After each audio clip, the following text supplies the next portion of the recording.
Okay, so today we're doing a deep dive into something pretty significant for tech policy, especially in Europe. Hmm. We're looking at this new report, Hacktivate AI. It's a Yeah. collaboration, right? OpenAI and Allied for startups. That's exactly it. And our mission today is really to unpack what they've put together. It's essentially a list, 20 concrete ideas. 20 ideas. Okay, Yeah, so actionable ideas. And the core goal is pretty clear. Making Europe more competitive globally in AI. right. It's asking, how do we actually get AI working effectively? Across businesses, startups, and maybe the trickiest part, public bodies. And the timing here is, well, it's pretty pointed, especially if you, our listener, follow the EU regulatory scene. This landed just before the Commission's own Apply AI strategy is expected. Exactly. Yeah, the Apply AI strategy, that's the Commission's big plan for how AI gets used in the real world across the EU. So this report is kind of teeing things up. You can see it that way. By releasing Hacktivate AI now, OpenAI and Allied for Startups are offering this stakeholder-driven set of ideas. Ideally, the Commission can sort of build on this, maybe incorporate some of it. It makes sense. Yeah. And to really grasp why this matters, Yeah. we need to understand where Europe stands right now. It's already a huge market for AI, isn't it? Oh, absolutely. One of the biggest. You've got millions of people, developers, companies across Europe already using OpenAI's tools pretty heavily. So the appetite is there. The appetite is definitely there, but it seems like the next step, the scaling, the infrastructure to really capitalize on it.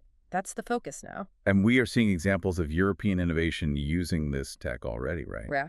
Like Sanofi? Yeah, exactly. Sanofi, the pharma giant, they're using AI to speed up drug discovery. That's, high impact stuff happening right now. And not just the giants. There are startups too, like Parloa, Pigment. Right. Parallel with Pigment, they're showing how generative AI can reshape core business processes. It's creating new value, new opportunities. The spark is definitely there. But there's always a but, isn't there?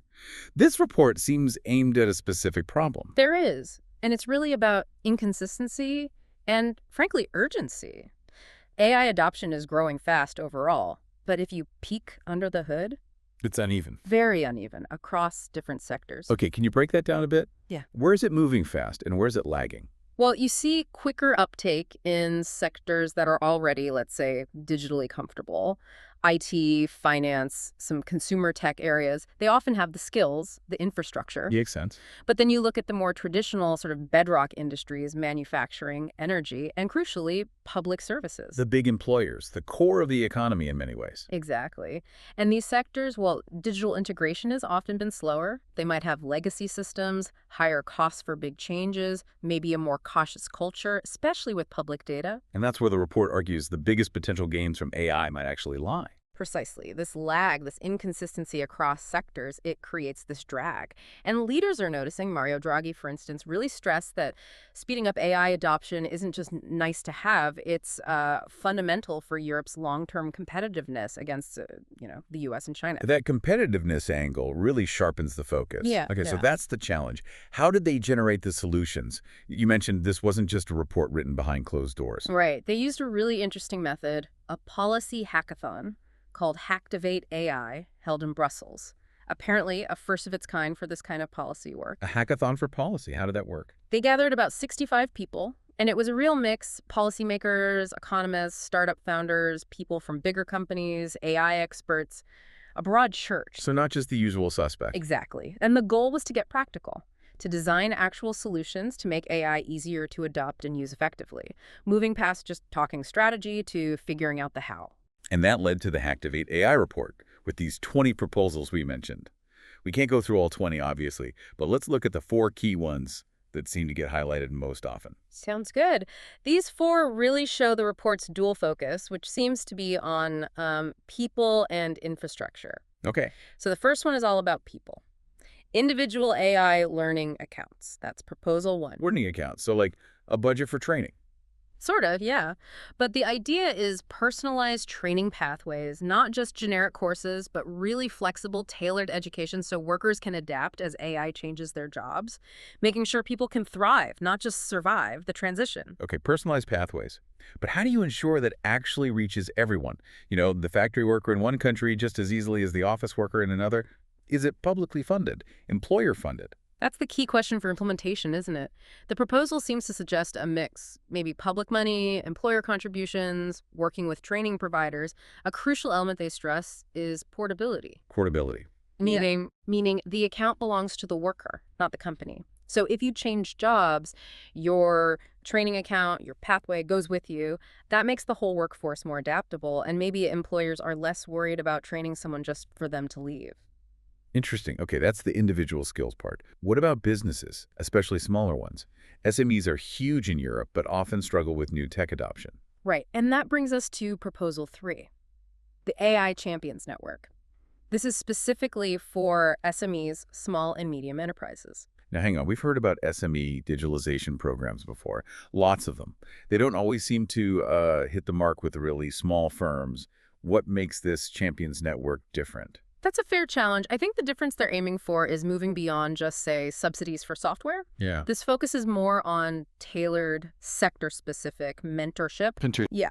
The champions would be experts, maybe from larger companies or successful AI startups. They'd provide sort of one-on-one guidance to an SME, help them identify a specific, maybe low-cost AI tool that gives a quick win, like a simple chatbot for customer service or automating invoices. Ah, okay. So it's less about giving them tech and more about giving them targeted advice and maybe reducing the perceived risk. Exactly. Peer guidance, showing them what works and how, specifically for their situation, to minimize that initial cost of uncertainty. Less about just funding, more about focused support. Got it. Okay, people, SMEs. Now, what about the public sector? You said that's a lagging area. How do we get governments using AI safely and effectively? Well, that's where Proposal 12 comes in, the European GovAI Hub. This tackles the specific headaches governments face, things like data security, complex procurement processes. A GovAI hub, like a shared platform. Essentially, yes, a shared infrastructure. But it's not just about sharing servers, it's about sharing secure, sandboxed environments for data, pre-vetted AI models perhaps, and even standardized templates for buying AI services. Why is that shared aspect so important for governments? Couldn't each country just build its own? They could, but think about the sensitivity of citizen data and the sheer scale needed. If every single public body across 27 countries tries to build its own super secure, high-capacity AI testing environment, well, it's incredibly redundant, hugely expensive, and creates loads of potential points of failure or incompatibility. Right. Duplication of effort and cost. Precisely. A shared pan-European hub could allow governments to test and roll out AI applications maybe for optimizing traffic flow or processing benefits claims faster in a secure, standardized way that complies with all the EU data rules from day one. Okay, so that handles the technical plumbing, the shared foundation. That leaves one more key proposal you mentioned, which sounds, well, quite ambitious. Relentless harmonization. Proposal 15. It's a strong phrase, isn't it? Relentless harmonization. But it captures the idea perfectly. This is about simplifying things to make the digital single market actually work for AI. Simplifying how? What's being harmonized? It's about cutting down the bureaucratic hurdles that stop AI solutions from scaling easily across borders within the EU. Think about things like rules for transferring data between countries or getting legal clarity on tricky issues like who's liable if an AI makes a mistake. So the idea is if a startup in, say, Estonia develops a great AI tool, they shouldn't face 26 different sets of rules and paperwork to sell it in Germany or France or Spain. Exactly that. Without that kind of, well, relentless harmonization, the European market stays fragmented. For an innovator, the complexity and cost of navigating 27 different regulatory landscapes can just kill the incentive to scale up across the bloc. It makes the potential market smaller in practice. Right. It stifles investment and slows everything down. Okay, these four proposals, learning accounts, SME champions, the GovAI hub, and harmonization, they paint a pretty comprehensive picture. How does this Hacktivate AI report fit into OpenAI's broader strategy in Europe? It's not just a one-off, presumably. No, definitely not. It seems to function as a kind of operational layer that complements their other efforts. They mention supporting the EU economic blueprint and the general-purpose AI code of practice that was introduced earlier. But that code of practice was more about the technical standards for AI models, right? Safety, trust. Exactly. That was about setting voluntary standards for the foundational AI models themselves. This Hacktivate AI report is more about the policy needed to turn those technical capabilities into actual economic and social benefit. How do you create the conditions for adoption? I saw a quote from Martin Sinu, OpenAI's EU AI policy lead.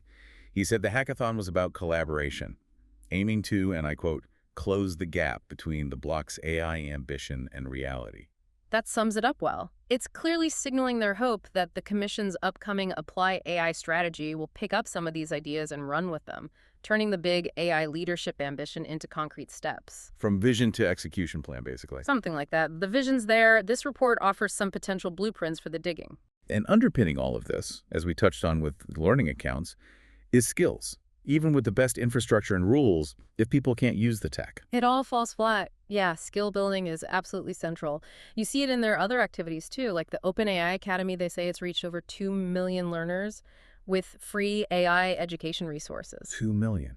That's significant scale for free resources. It is, and it's crucial for making sure the skills needed aren't just concentrated in a few places or companies, democratizing access. Are they working directly with governments on skills too? Yes, the report mentions collaborations with countries like Germany and Greece, and it seems focused on specific, high-impact areas, helping public administration use AI better, getting AI literacy into education systems, and boosting local innovation hubs. So building capacity both inside government and education, not just relying on the private sector? Right, a more systemic approach.